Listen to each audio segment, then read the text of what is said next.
আসসালামু আলাইকুম। ৮০,০০০ বছর পর্যন্ত ফেরেশতাদের সাথেই ছিলেন। ৪০,০০০ বছর পর্যন্ত জান্নাতের ধন সম্পদের পাহারাদার ছিলেন। ৩০,০০০ বছর পর্যন্ত মুকরিবিনদের সর্দার ছিলেন। ১৪,০০০ বছর পর্যন্ত আরশ আজিমের তাওয়াফ করেছেন। প্রথম আসমানে তার নাম ছিল আবেদ, দ্বিতীয় আসমানে তার নাম ছিল জাহেদ, তৃতীয় আসমানে তার নাম ছিল আরেফ, চতুর্থ আসমানে তার নাম ছিল ওয়ালি, পঞ্চম আসমানে তার নাম ছিল তাকি, ষষ্ঠ আসমানে তার নাম ছিল খাজান, সপ্তম আসমানে তার নাম ছিল আজাজিল, আর কিয়ামত পর্যন্ত তার নাম ইবলিস। হিংসা এবং অহংকার তাকে কোথায় নিয়ে গেল?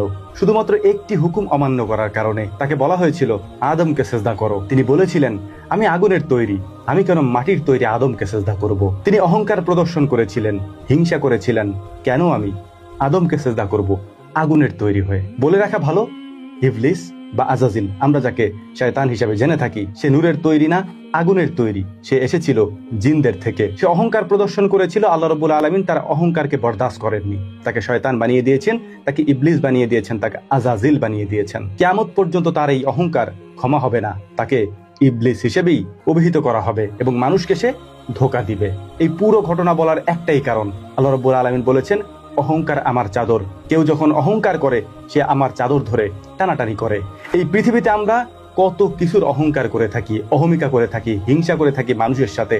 তাদের এই বিষয়গুলি জানা থাকা দরকার। ইবলিস বা আজাজিল আমরা যাকে বলে থাকি, সে জিনদের থেকে এসেছে। আপনি কল্পনা করতে পারেন, জিনদের থেকে ভালো কাজ করে উঠে আসা এক জিনকে এত সম্মানিত করা হয়েছিল, যা আমি পূর্বে উল্লেখ করেছি। তাকেও অহংকার প্রদর্শনের কারণে পৃথিবীর সব থেকে নিকৃষ্ট হিসেবে অভিহিত করা হয়েছে, ঘোষিত করা হয়েছে। এত ভালো কাজ করার পর যার এই অবস্থা শুধু একটা হুকুম অমান্য করার কারণে, এবার আপনি চিন্তা করে দেখুন কত অহংকার, কত হিংসা আমরা প্রদর্শন করে থাকি প্রতিনিয়ত।